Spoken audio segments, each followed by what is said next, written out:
오늘 이 말씀 가지고 적그리스도의 도전과 그 응전이라는 제목으로 말씀 나누겠습니다. 지금 금요일 저녁에 정말 피곤하시잖아요. 일하시고 이 자리에 오시는 분들이 대부분이실 텐데 피곤한 이 시간에 기도 또 한 20-30분 힘을 다해 또 기도하셨고 에너지가 빠질 대로 지금 다 빠진 상황이실 거라는 생각이 듭니다. 그러면 좀 설교자가 웃길 줄도 알고 잠도 좀 깨울 줄도 알아야 되는데 그런 걸 할 줄 몰라서 말씀만 이렇게 나눌 때 저는 그런 마음입니다. 제가 없는 은사를 어떻게 발휘하겠어요? 하지만 말씀이 우리의 영혼을 깨우는 그런 역사가 있기를 바랍니다. 여러분, 우리가 교제에 대해서 말씀을 나누고 있습니다. 예수님의 사랑의 빛이 비춰진 그 사랑의 빛 가운데 교제가 우리가 말씀대로 하고자 하는 교제다 하는 말씀을 계속 나누고 있습니다. 근데 이제 지난주에도 말씀드린 것처럼 세상은 빛 가운데 있지 않습니다. 세상은 어두운 가운데 있기 때문에 빛 가운데서 교제하는 것이 여러모로 쉽지 않습니다. 여러분, 이런 어두운 세상 가운데서 우리가 사랑의 빛의 교제를 한다고 할 때 지난주에 사도 요한이 여러 믿음의 성숙의 단계별로 이름 불렀던 것처럼 우리가 영적인 미숙 단계에 있다고 하면 영적인 중간 단계로 한 단계 올라서야 되고 또 영적인 중간 단계에서 이제 영적인 성숙의 단계로 올라설 때 우리 개인이나 우리 공동체가 진정한 교제를 할 수 있게 된다고 믿습니다. 여러분, 영적인 미숙 단계에서 우리가 주목하고 기억하셔야 될 것은 요한일서 1장에서 이미 말씀하신 것이 영적 미숙 단계에 있는 성도에게 하시는 말씀이었습니다. 우리의 화목제물 되시고 우리의 변호사가 되시는 예수 그리스도, 그분 앞에서 모든 죄 용서함을 받았다라고 하는 이 사죄의 확신에서 흔들리면 안 된다는 거죠. 그리고 두 번째 중간 단계에 있는 분들은 사단의 온갖 유혹 앞에서도 예수 그리스도 때문에 우리가 사단을 이기고 마귀를 이기고 이단의 모든 세력도 우리가 이겼다라고 하는 승리의 확신이 계속 다져지는 것이 필요합니다. 그리고 이런 사죄 확신, 승리의 확신이 우리 가운데 포기하지 않는 신앙 속에서 계속 전진해 나갈 때 그때에 우리 안에 이루어지는 것이 영적인 성숙의 단계라고 말할 수 있습니다. 그때서나 우리 개인이나 우리 가정이나 우리 교회나 공동체마다 주님이 함께 하시는 것 때문에 누리는 평안, 평강을 누리게 되는 것인 줄 믿습니다. 여러분, 지난 시간에 이렇게 성숙을 향해 나가면서 뭘 사랑하지 마라 그랬죠? 세상을 사랑하지 마라. 이 세상에 있는 본질적인 것들이 안목의 정욕, 육신의 정욕, 이생의 자랑이 있는데 이런 것들을 사랑하지 않기로 마음 먹어야 되는 존재, 마음 먹은 정체성이 누굽니까? 바로 우리들이잖아요. 바로 우리들이기 때문에 우리가 이 세상에 빠지지 않고 오직 하나님의 뜻에 맞는 일에 집중하는 그 인생을 살아간다면 그것보다 더 귀한 인생은 없다고 믿습니다. 오늘 말씀은 이 사도 요한이 말세에 예수님의 사랑의 빛 가운데서 정말 예수님의 생명으로 교제를 나눈다고 할 때 특별히 유의하고 경계하고 조심해야 될 것이 있다라고 하는 걸 말씀합니다. 제목에서도 보신 것처럼 그것은 바로 예수가 그리스도가 아니다, 내가 그리스도다라고 말하는 적 그리스도가 이 요한 일서의 요한은 많이 나타났다라고 지적하고 있습니다.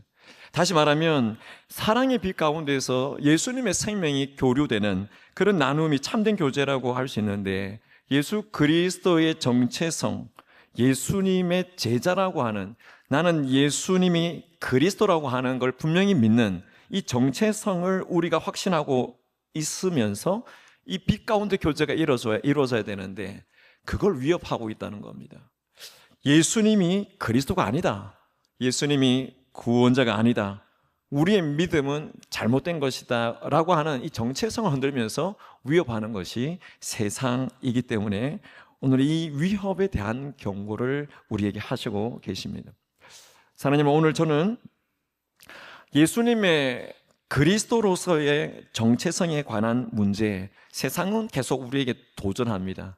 예수가 그리스도냐? 아니다. 예수가 구원자냐? 아니다. 이렇게 말하는 이 도전 앞에서 우리는 어떻게 그 도전을 막아낼 수 있을까? 오늘 말씀을 통해서 정말 빛 가운데 교제를 하고자 할 때 나는 예수님의 사랑의 빛을 받은 그런 하나님의 자녀의 정체성이 흔들리지 않는 예수가 그리스도라고 하는 이 분명한 정체성에서 분명한 믿음을 확신하게 되는 그런 은혜가 우리 가운데 있게 되기를 바랍니다. 오늘 말씀은 좀 긴 본문이죠. 긴 말씀인데 역시 사도 요한은 오늘 말씀에 있는 성도들을 영적인 자녀들을 부르면서 아이들아라고 부릅니다. 이건 앞서 나와 있었던 아비들아, 아이들아라고는 조금 다른 차원이죠. 오히려 자녀들아라고 부르는 것과 같은 맥락입니다.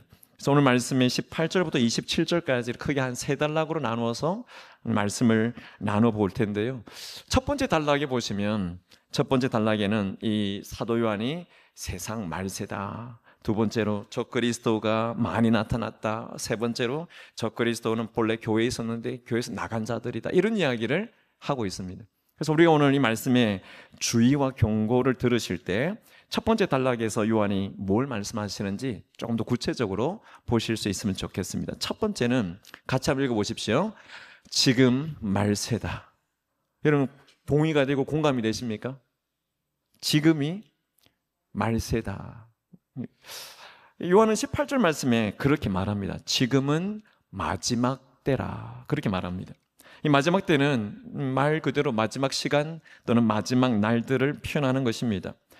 성경은 구약에서 예수님이 오시는 것을 예언하고 또 예수 그리스도에 대한 여러 가지 예표로 예수님의 초림, 예수님의 재림에 대해서 언급해 왔는데 이 말세라고 하는 기간에 대해서 성경은 일반적으로 예수님의 초림, 처음 우리 가운데 오신 그 초림부터 다시 오실 재림, 이 사이의 시간을 말세라고 이야기합니다.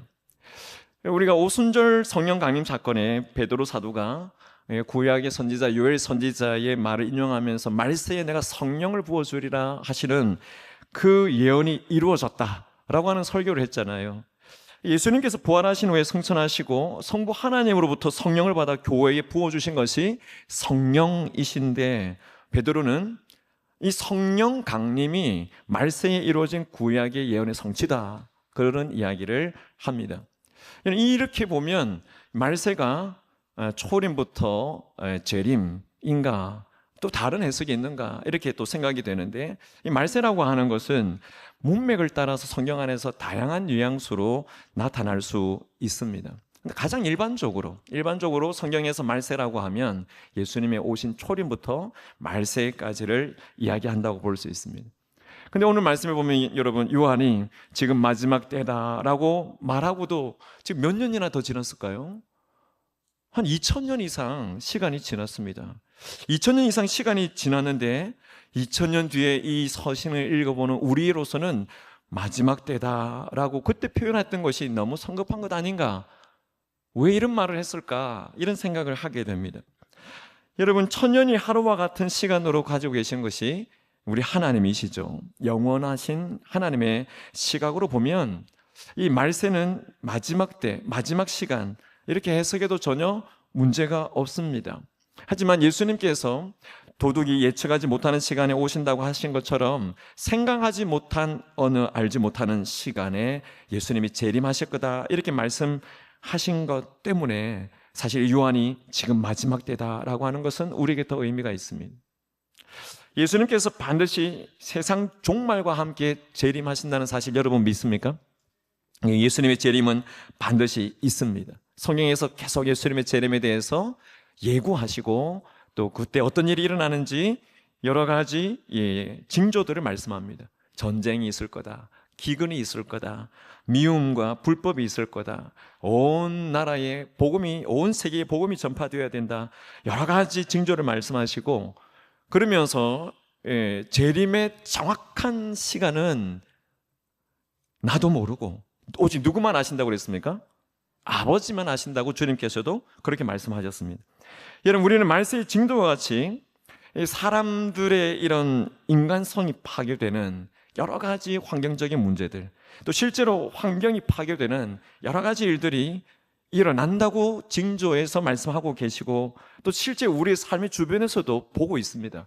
그래서 재난과 재해가 일어나고 지진이 일어나면 말생인가 보다 하고 생각하잖아요. 근데 지금 우리가 보고 경험하고 있는 재난과 재해 속에 여러 가지 징조와 같이 보이는 것이 과연 계시록에 나오는 재앙이나 종말의 징조에 어느 시점과 일치가 되는지는 사실 우리가 잘 모릅니다. 계시록을 읽어보지만 잘 모릅니다. 그래서 사도 요한이 서신서를 통해서 우리에게 지금이 마지막 때다라고 말하는 이유는 지금 현재를 살아갈 때 주님께서 살아가는 그리스도인의 삶에 가져야 될 그 마음 자세를 요청하신 것인데, 그것은 언제이든 마지막 때라고 하는 촉박한 인식을 가지고 깨어있는 삶을 살라고 말씀하는 것이죠. 오늘 말씀에 지금이 마지막 때다라고 할 때, 지금 깨어있지 않으면, 촉박한 인식을 가지고 깨어있는 삶을 살아가지 않으면 우리가 어떤 일을 당할지 모르기 때문입니다. 그러나 반대로 우리가 깨어있고 지금이 마지막 때라고 하는 마음을 가지고 살아간다면 하나님의 말씀에 종말에 대한 진리에 우리가 주목하게 되고 그 진리의 말씀에서 벗어나지 않는 신앙을 살아갈 수 있게 되는 것이죠. 만약에 그렇게 되지 않으면 어떤 일이 일어나겠습니까? 세상 온갖 종말론, 시한부 종말론, 잘못된 종말론이 우리를 괴롭히게 될 것이고 우리가 미혹당하게 될 것입니다. 여러분, 하나님의 교회는 무슨 교회입니까? 하나님의 교회는 어느 이단 종파입니까? 어느 사입입니까? 옛날 이름은 안상홍 정윤회죠. 그래서 요즘 하나님의 교회 건물들이 잘 지어졌잖아요. 이 건물들 보면서 좋은 교회다 그렇게 생각하시는 분들은 이단을 모르는 분들이시고, 안상홍 정윤회가 하나님의 교회입니다. 이 하나님의 교회가 국민일보, 우리 기독신문이죠. 국민일보의 2016년도에 6억 4천만 원 손해배상 소송을 제기를 했습니다. 그렇게 제기된 이 재판이 2심에서 하나님의 교회가 시한부 종말론을 제시했다. 그것 때문에 사회적 혼란을 가중시켰다. 국민일보가 말한 기사가 오류가 없다라고 하는 판결을 내렸습니다. 여러분, 안상홍 정윤회가 시한부 종말론을 언제 제시했냐면 1988년 올림픽 때요. 또 99년 그리고 2012년에 종말론을 제기했습니다. 여러분, 이 종말론에 있어서 사입이 종교 집단이죠. 이단도 아닙니다. 사입이 종교 집단입니다. 이런 집단과 정상적인 종교 기관과 구분할 수 있는 여러 가지 기준이 있지만 그 중에 하나가 시한부 종말론을 내세우느냐 아니냐입니다. 여러분, 시한부 종말론 다미 선교에도 그렇지만 이제 때가 되었습니다. 여러분, 이제 살 날이 몇 개월 남지 않았습니다. 그러면 어떻게 됩니까? 모든 재산을 다 헌납하고 가출하고 산으로 모여야 된다고 도망가고 이혼하고 양육을 포기하고 아동을 확대하고 온갖 일들이 일어나게 됩니다. 그러면서 과격한 포교도 일어나죠. 여러분, 이런 것들 때문에 이 사이비 집단의 시한부 종말론은 상당히 위험합니다. 여러분, 우리는 주님이 몇 년, 몇 월, 며칠에 오신다고 하는 이런 시한부 종말론에 결코 미혹되지 않는 그런 하나님의 지혜가 있으시기를 축복합니다. 여러분, 그런데 미혹되는 사람은 누군지 아십니까? 이단으로 사이비로 넘어가는 사람들의 70%가 기성교회 교인들입니다. 미혹되지 않으려고 해도 미혹당하고 있다는 거죠. 오늘 말씀의 성경대로라고 하면 이 세상 종말과 주님의 재림의 징조를 우리가 살피면서 언제 오실지는 모르지만 마지막 때다, 지금이 마지막 때다 라고 하는 깨어있는 그 촉박한 인식 가지고 믿음의 삶을 살아가는 우리 모든 성도님들 되시기를 바랍니다. 여러분, 오늘 말씀 18절 19절이 첫 번째 단락에 두 번째로 요한이 이야기하는 것은 말세에 적 그리스도들이 많이 나타났다, 그 이야기를 하고 있습니다. 여러분 마태복음 24장 5절 말씀에도 주님께서 이런 말씀하시죠. 많은 사람이 내 이름으로 와서 말할 때 내가 그리스도라 하면서 많은 사람들을 미혹한다, 그런 이야기를 하셨습니다. 세상 종말의 징조를 말씀하실 때 자기가 그리스도다, 자기가 그리스도다 말하는 사람들이 많다는 거죠. 여러분 오늘 본문 18절에서도 이런 표현을 하고 있습니다. 적 그리스도가 오리라고 한 말을 너희가 들은 것과 같이. 무슨 말입니까? 그 말을 많이 들었다는 거죠. 교회 성도들도. 그만큼 제자들도 예수님께로부터 이 말씀을 듣고 많은 교회와 성도들에게 계속 적 그리스도가 올 것이다 라고 하는 걸 전했다는 겁니다. 그런데 오늘 사도 요한은 요한 1서에서 예수님께서 그렇게 예언하신 대로 지금 적 그리스도가 많이 일어났다 이렇게 말합니다. 여러분 그렇다면 요한이 말하는 이 적 그리스도 누구이겠습니까? 성경에서 나오는 적 그리스도의 정의를 한번 보십시오. 22절에 보시기 바랍니다. 22절에 예수께서 그리스도이심을 부인하는 자, 예수님이 그리스도다 이거 부인하는 자, 그리고 아버지와 아들을 부인하는 자. 아버지는 하나님이시잖아요. 하나님과 아들, 성부와 성자 하나님을 부인하는 거가 적 그리스도다 이렇게 말합니다. 여러분 요한 1서에 나오는 배경에서 이 적그리스도 그리고 이단의 거짓 교사들은 바로 이 초기 영지주의자들입니다. 성자 하나님이신 예수님이 인간으로 이 세상에 오셨다, 예수님이 인간으로 오셨다는 것, 구원자로 오셨다는 것을 이들은 완강히 부인합니다. 그래서 이 말씀을 쓸 때, 이 말씀을 읽을 때 당시에 적그리스도는 이 영지주의자들입니다. 사도 요한일서 4장 3절에서도 말씀합니다. 예수님을 신하지 않은 영마다 적그리스도다. 그리고 요한 2서 7절에서도 예수님께서 육체로 오심을 부인하는 자가 미혹하는 자요 적그리스도다 그렇게 말합니다. 정리하면 적그리스도는 예수 그리스도를 대적하는 사람, 예수 그리스도를 대적하는 세력, 또는 내가 그리스도다, 내가 예수다 라고 말하는 그 사람이 적그리스도인 거죠. 여러분 예수님을 대적하는 것이 곧 하나님을 대적하는 것이고, 역사 속에서는 많은 사람들이 예수님과 하나님을 대적하는 그런 세력들이 있었습니다. 그래서 예수님께서 예루살렘에 멸망할 때 세상 종말에 대한 이야기를 하시기도 하셨는데, 그때나 지금 우리가 살아가고 있는 지금이나 또 앞으로 정말 세상의 종말이 올 그때에, 재림의 그때에도 이 적그리스도가 계속 나타난다는 것이죠.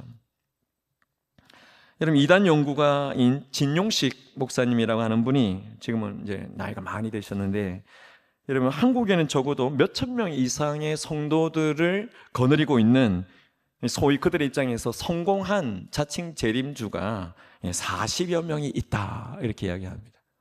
나이가 재림주다, 이만희를 비롯해서 이재로 비롯해서 그런 사람들이 40여 명이나 있다는 거죠.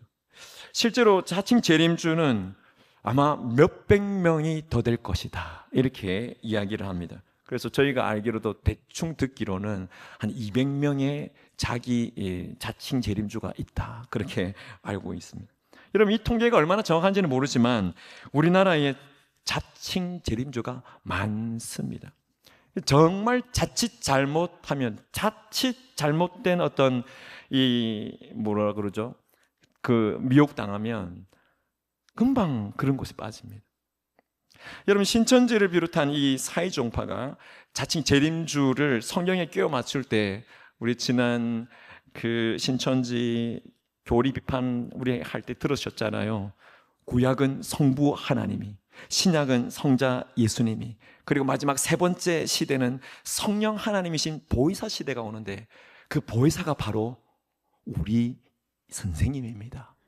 그래 놓고 그 보혜사가 곧 재림주입니다. 이렇게 가는 것이 교묘하게 끼 맞추는 사이비들의 전략입니다. 사랑하는 여러분, 우리에게 있어서 우리를 구원하시는 분, 하나님의 아들로서 이 땅에 오셔서 우리의 주님이 되시고 구원자가 되시는 분이 예수 그리스도 외에는 결코 없다고 하는 분명한 진리와 또 이 진리를 믿는 절대 믿음이 우리 안에 있게 되시기를 축복합니다. 여러분 예수님을 성자 하나님으로 또 유일한 구원자 메시아로 보지 않는 그런 그 어떤 이단에도 제발 빠지시지 마시길 바랍니다. 근데 이게 정말 깨어있지 않으면 쉽지 않아요. 제가 여러 번 이야기했잖아요. 저도 가봤다고. 저도 신천지 가봤고, 저도 시한부 종말론 가봤고. 제가 왜 갔겠어요? 꼬임에 빠져서 갔죠. 물론 고등학교 때 일이고 신학교 1, 2학년 때 일이지만, 여러분 그 발 들여놓는 건 정말 간단한 일입니다. 우리가 깨어있지 않으면 그렇게 넘어갈 수 있습니다. 내가 육신을 입은 예수다, 내가 재림주다, 이렇게 말하는 어떠한 적 그리스도에게도 넘어가지 않고, 우리의 모든 죄와 사망과 고통에서 우리를 건져주시는 분은 오직 예수 그리스도 외에는, 하나님의 아들 예수 그리스도 외에는 없다는 온전한 믿음이 우리 안에 있게 되시기를 바랍니다. 세 번째로, 이 첫 번째 단락에서 요한이 이야기하는 세 번째 요지는 적 그리스도들은 교회에서 떠난 자들이다, 이런 말을 합니다. 여러분 이 구절을 우리가 잘 보실 필요가 있는데요, 19절을 한번 보십시오. 같이 한번 보시겠어요?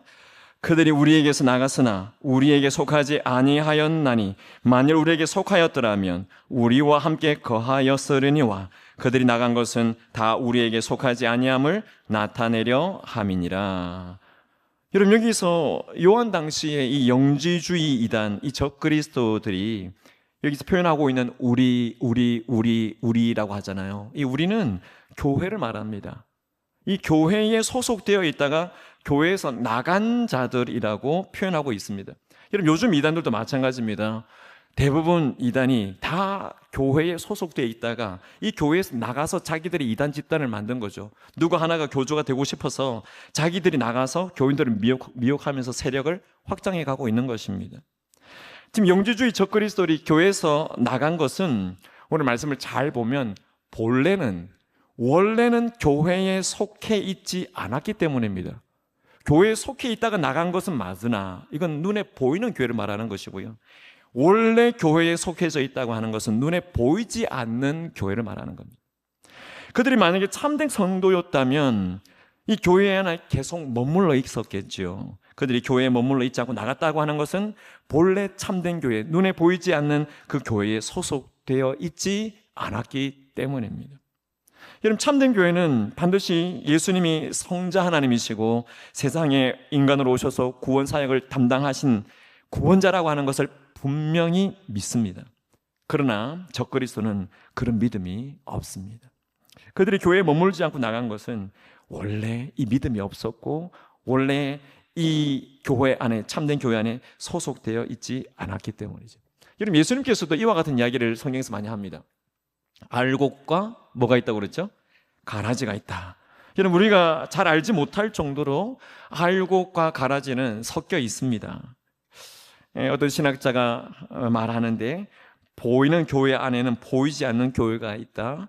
보이는 교회에 속한 사람들 중에는 참된 교회, 보이지 않는 교회에 속한 자들과 속하지 않는 자들이 있다. 누가 알곡인지 누가 가라지인지는 우리는 잘 모른다. 하지만 반드시 재림 때에는 알곡과 가라지는 분리될 것이다. 여러분 교회는 보이는 교회잖아요. 이 보이는 교회 안에 참된 교회에 속한 자가 있고 참된 교회에 속하지 않은 자가 있을 수 있다는 거죠.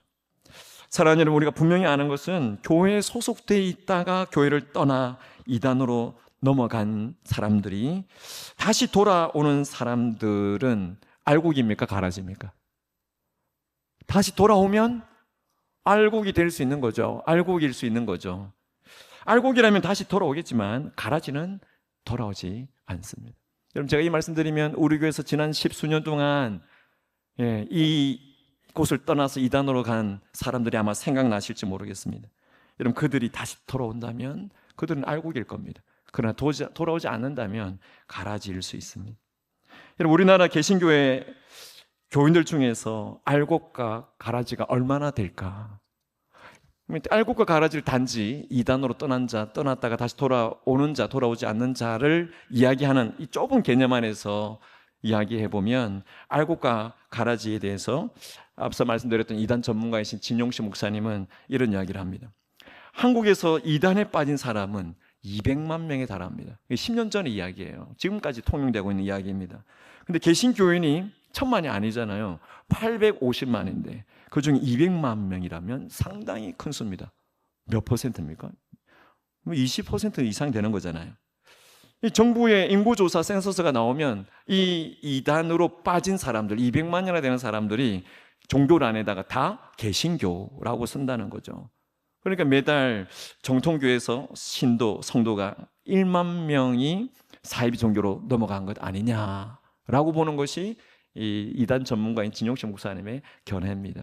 근데 오늘날 가장 최근에 나온 견해를 보면 목회 자료 연구소에서 나온 자료인데요. 2023년 통계입니다. 이 통계에 보면 이단 신자가 전체 교회 출석 개신 교인의 8.2%입니다. 그러니까 전체 교인 중에서 나간 자가 8.2%라는 거죠. 그 숫자를 대략 45만 명으로 보고 있습니다. 개신교회 안에서. 그리고 전체 개신교인 이단 출신자들, 개신교회에서 나가서 이단이었다가 다시 돌아오는 성도들의 비율을 설문을 통해서 확인해 보니까 3%입니다. 3%면 나갈 때는 8.2% 나갔는데 들어올 때 3%니 얼마나 많이 안 돌아오는 겁니까? 여러분, 이걸 보면 정통교회에 있다가 이단으로 넘어간 사람들이 끝내는 이 정통교회로 돌아오지 못하는 경우들이 많고, 결국 그들이 이 참된 교회, 이 정통교회 안에 속한 사람이 아니라는 걸 결국에는 드러내고 마는 것입니다. 여러분, 우리가 이단으로 나간 사람들에 대해서 긍휼함을 갖고 그들의 영혼을 불쌍히 여기면서 기도하고, 우리가 할 수 있는 한, 물론 함부로 할 수 있는 일은 절대 아닙니다만 정통교회 신앙으로 다시 돌아오도록 전문 이단 상담 전문 사역자들에게 맡기면서 어떻게든 백방으로 돌아오게 하는 일은 우리가 해야 될 일입니다. 그러나 정통교회로 다시 돌아오지 않는, 본래 교회에 속하지 않는 그런 자들이 있다라고 하는 것을 오늘 사도 요한은 말하고 있는 것을 우리가 기억하실 필요가 있습니다. 그럼 제가 세 가지 오늘 먼저 이 사도 요한이 적 그리스도에 대한 도전에 대해서 말하고 있는 걸 살폈는데요. 두 번째 단락 한번 보십시오. 20절부터 이제 23절 말씀인데, 이 말씀에 보면 그러면 지금 우리 송원교회가 속해 있는 이 정통교회와 이단 집단을 가려낼 수 있는 기준이 과연 뭔가, 그 기준이 뭔가를 사도 요한은 분명하게 우리에게 말씀합니다. 여러분, 그 기준은 20절에서 23절 말씀에 보면 하나로 말한다면 바로 진리입니다. 진리. 여러분, 정통교회는 진리를 믿고 가르치지만 이단은 비진리를 진리인 것처럼 믿고 가르칩니다.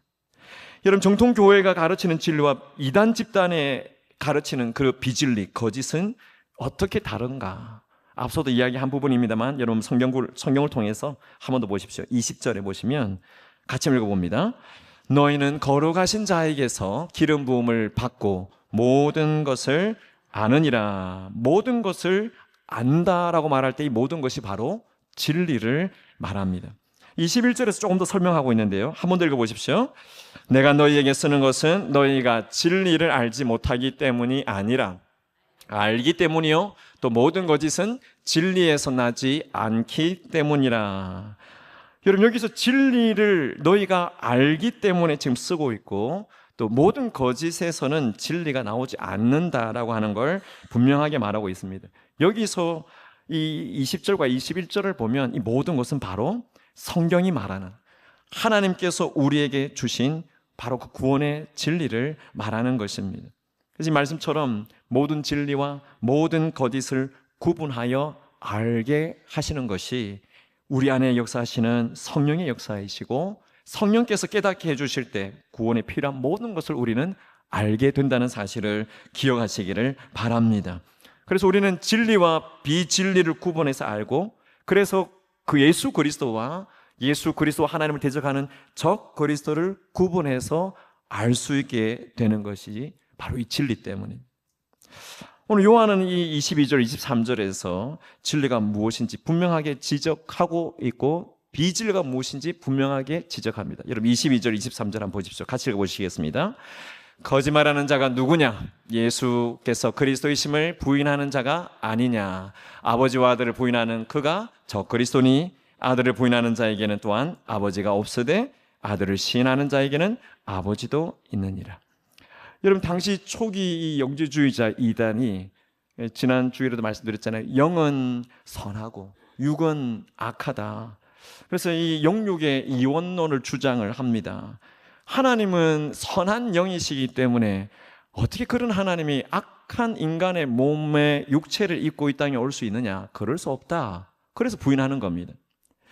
이 영육 이원론 때문에 이제 영주주의가 예수님이 인간으로 오신 성자 하나님, 우리의 구원자라고 하는 진리를 부인하고 있을 때 오늘 요한은 거듭 강조하면서 이야기하는 것이 바로 그것이 비진리요, 그것이 거짓이라고 말하고 있는 겁니다.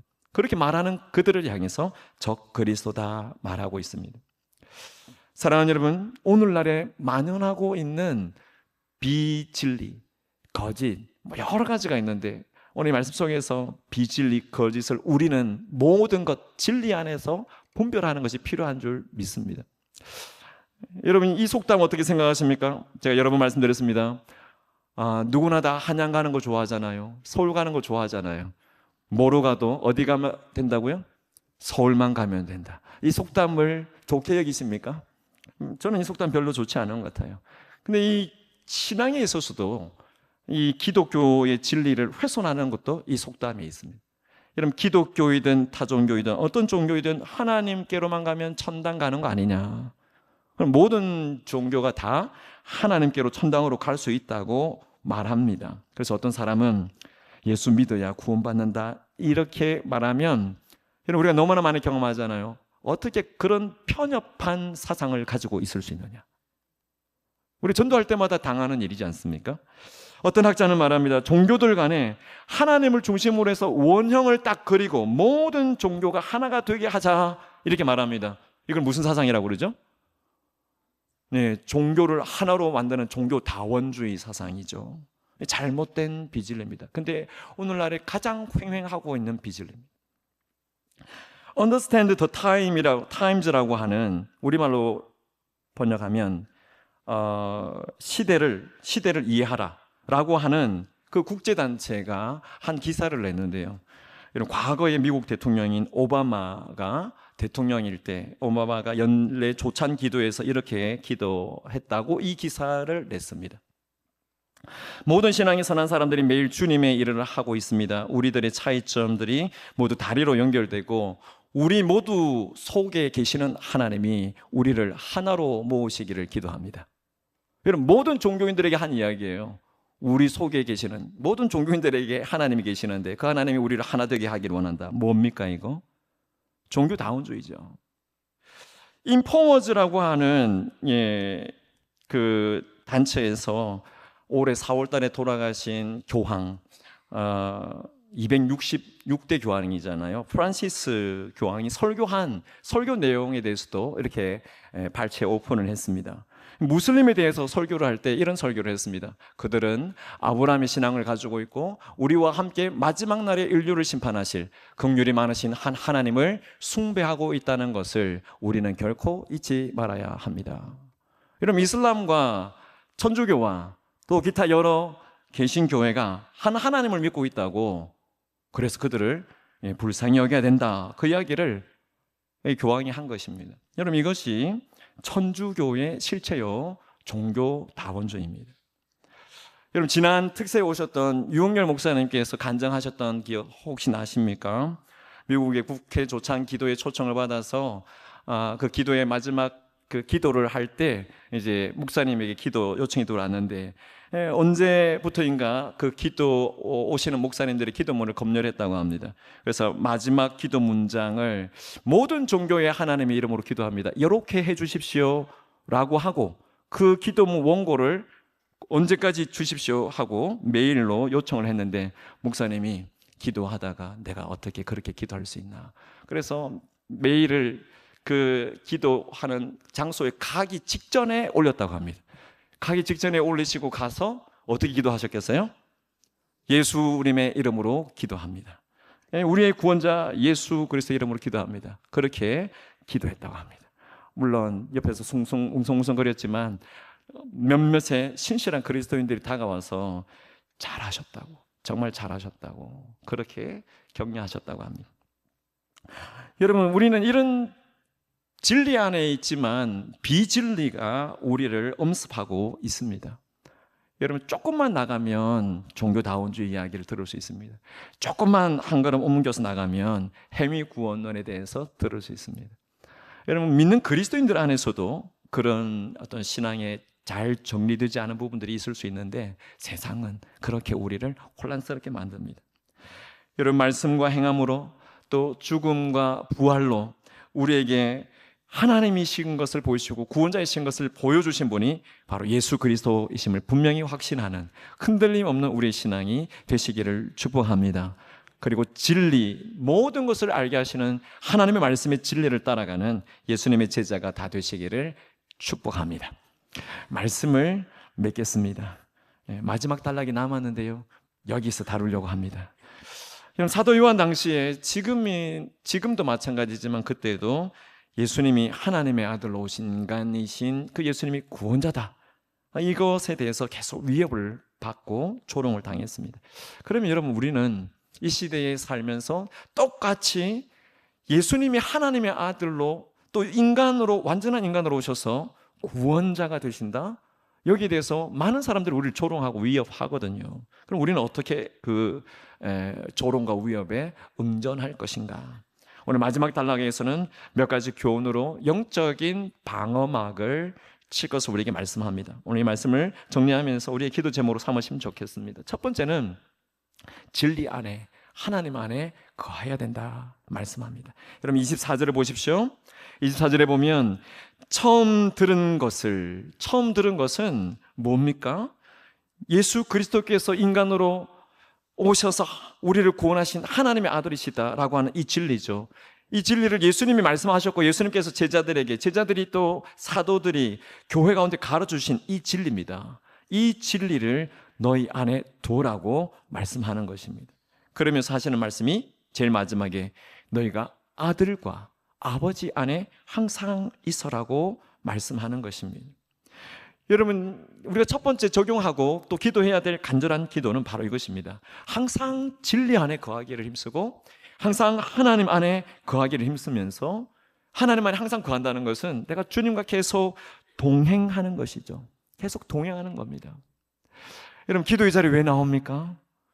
동행하기 때문에 나오시는 거죠.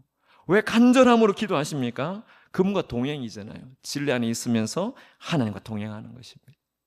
두 번째 우리에게 주시는 영적인 방어막은 미혹에 넘어가지 않도록 항상 깨어 있어서 주의하라고 말하는 겁니다. 여러분, 우리가 잘 아는 것처럼 가짜 화폐에게 속임을 당하지 않으려면 진짜 화폐에게 정통해야 됩니다. 진짜를 알면 가짜가 드러나게 돼 있죠. 여러분, 지금 많은 이단들이 우리 교회를, 정통교회를 미혹합니다. 우리가 잘 아는 것처럼 우리 소홍교회만큼 주변에 이단이 많은 교회도 드물어요. 이런 상황 속에서 이단의 침투에 넘어지지 않고 미혹당하지 않으려면 우리가 항상 깨어 주의해야 됩니다. 어떻게 해야 됩니까? 말씀을 계속 붙잡아야 되죠. 말씀을 배우고 말씀을 깨닫고 말씀을 사수하는 일에 우리의 생명을 걸어야 됩니다. 사이비 이단들이 비진리로 사람들을 미혹하기 위해서 그들이 성경을 얼마나 달달달달 암기하고 나옵니까? 이게 통일교도 마찬가지고요. 얼마나 많은 것을 외워서 나오는지 모릅니다. 여호와 정의는 더하죠. 근데 우리는 그들의 열정에 반만 따라가도 극복할 수 있어요. 반만 따라가도 여러분, 이 배움 안에서, 진리 안에서 우리가 승리할 수 있습니다. 우리 미혹당하지 않기 위해서 진리를 깨닫는 일이 온 교회 가운데 있게 되시기를 예수님의 이름으로 축복합니다. 여러분, 사도 바울이 디모데에게 이런 이야기를 했어요. 디모데후서 3장 14절 같이 한번 읽어보시겠습니까? 그러나 너는 배우고 확신한 일에 거하라. 항상 배우라고 이야기하고요, 배운 그 확신한 일에 거하라고 말합니다. 사랑하님, 오늘 우리는 말세를 살고 있습니다. 또 말세의 마지막 끝이라고 하는 때를 살고 있습니다. 이제 예수님이 언제 오실지 모르지만 예수님의 재림의 때가 얼마 남지 않았다라고 공히 이야기할 만한 그런 때입니다. 그리고 주님 다시 만날 때까지 우리가 적 그리스도를 경계하고 또 그리스도의 진리 안에서 예수님과 동행하시면서 그리스도의 생명을 그리스도의 사랑의 빛 가운데서 교제로 나누는 일에 능력이 있는 그런 그리스도인들 우리 교회가 되실 수 있기를 예수님의 이름으로 축복합니다. 아멘.